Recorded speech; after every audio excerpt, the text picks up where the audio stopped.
लड़का लड़की का संबंध करने के लिए जा रहे हो और संबंध नहीं हो रहा, तो पहली बार आपको लड़का अच्छा लग रहा है कि इस लड़के से संबंध होना चाहिए, या ये लड़की अच्छी लग रही है इससे संबंध होना चाहिए, तो बेलपत्री चढ़ाने से पहले एक काली मिर्ची शंकर भगवान के शिवलिंग पे समर्पित करके फिर ये बेलपत्री की जो डंडी है जहां आप बैठे हो उससे ठीक विपरीत की डंडी होना चाहिए और शंकर को समर्पित कर दीजिए, संबंध पक्का हो जाएगा। जिससे चाहो आप उससे संबंध कर सकते। जिस लड़का और लड़की का विवाह नहीं हो रहा, बहुत हताश हो गए, विवाह संबंध जमी नहीं रहा, किसी भी बुधवार के दिन तांबे के कलश में चने की दाल को भर लीजिए, किसी भी बुधवार, और तांबे के कलश में चने की दाल को भर लो, उसमें 2 गोल सुपारी रख लो, पूजन वाली सुपारी रखकर 2 सिक्के उसमें रख लो, पीले कपड़े से मुख बांध दो, उसका पूजन करो बुधवार के दिन भी, और गुरुवार के दिन उसका पूजन स्नान करने के बाद करना, पर घर में किसी से बात मत करना, मुख से शब्द मत बोलना, मुख झूठा मत करना।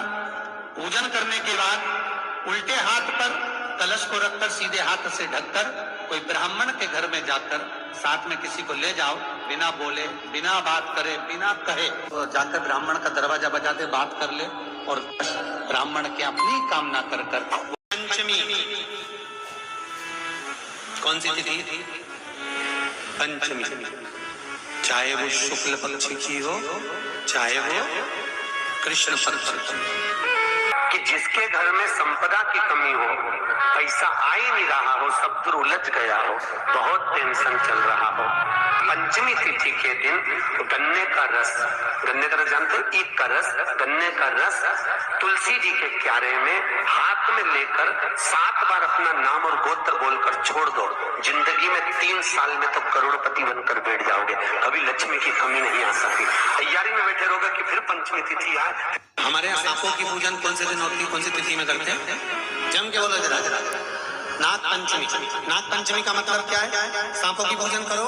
नाग पंचमी का मतलब होता है शंकर जी के मंदिर में जाकर 1 लोटा जल समर्पित कर दो। उसका कारण क्या है कि हमारे परिवार में, हमारे कुटुंब में परिवार में कोई 7 पीढ़ी के अंतर्गत भी अगर कोई जीव तड़प रहा होता है, पड़ा हुआ होता है, उसकी मुक्ति नहीं होती है, तो पंचमी का चढ़ा हुआ जल उस जीव को प्राप्त हो जाता है और वो जीव तर जाता है, उसका फिर जन्म नहीं होता। वो तर किसी भी महीने की हो, सब फलदायी होती है। अगर आप पंचांग में देखेंगे तो शिवरात्रि लिखी हुई आती है, हर महीने शिवरात्रि पड़ती है।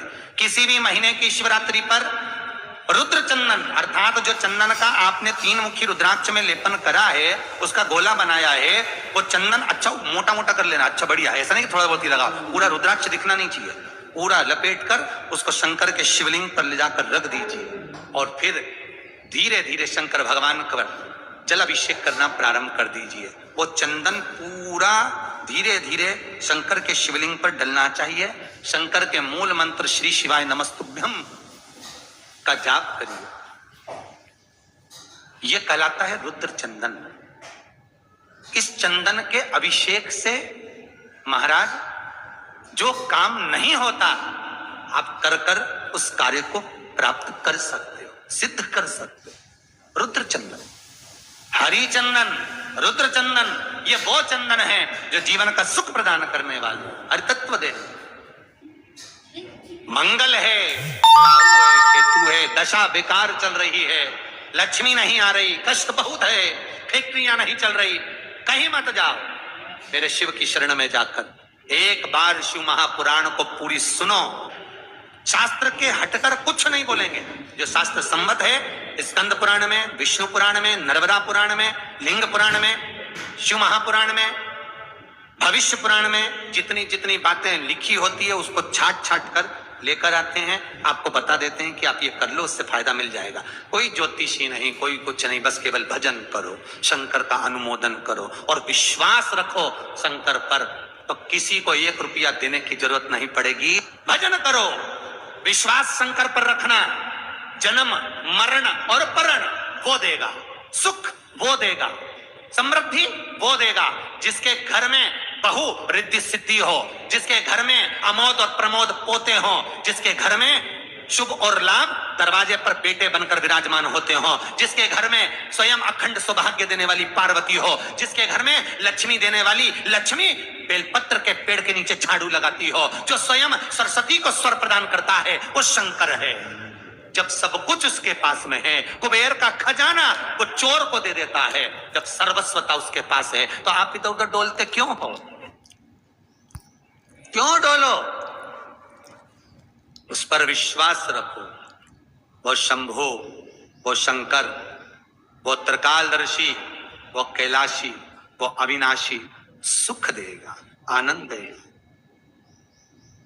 पाने का तरीका केवल उसको रिझाओ।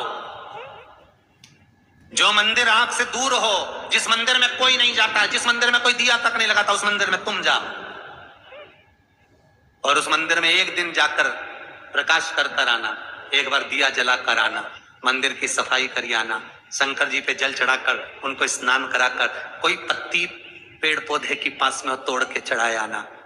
2-4 बार कर कर देखना कितना शांति, कितना धीरज, कितना आनंद, कितनी समृद्धि, कितनी लक्ष्मी मिलती है। तुम करोगे तुम्हारा पेट भराएगा, हम करेंगे हमारा पेट भराएगा। स्वयं करिए।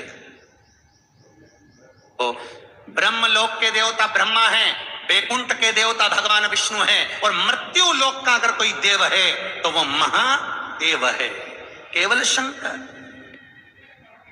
केवल शिव, मृत्यु लोक का देव। अभी एक विचार करो, तुम्हारे घर में अगर थोड़ी सी तकलीफ आई तो सबसे पहले अमेरिका में लड़का रह रहा वो आएगा क्या? पूना में बच्चे रह रहे हैं वो आएंगे क्या? इंदौर में बेटी रह रही वो आएगी क्या? उज्जैन में कोई रह रहा है वो आएगा क्या? सबसे पहले वो आएगा जो तुम्हारे घर के पास होगा या घर के करीब में होगा, बिल्कुल लगा हुआ होगा या घर में होगा। अब आप कहां रहते हो? जितने लोग कथा सुन रहे हैं सही बताना, कहां रहते हो? पृथ्वी पर मृत्यु लोक में रहते हो। और पुकार किसको रहे हो? ब्रह्मलोक में। पुकार किसको रहे हो? वैकुंठ लोक में। पुकार किसको रहे हो? इंद्रलोक में। और जो घर के घर में रह रहा है, जो तुम्हारे पास में रह रहा है, जो मृत्यु लोक में रह रहा है, उसको तो बुला ही नहीं रहा। कई लोग कहते हैं मृत्यु लोक। कई लोगों की आदत है, पड़ोसन को तो खूब चाय पिलाएंगे, पड़ोसन की काकी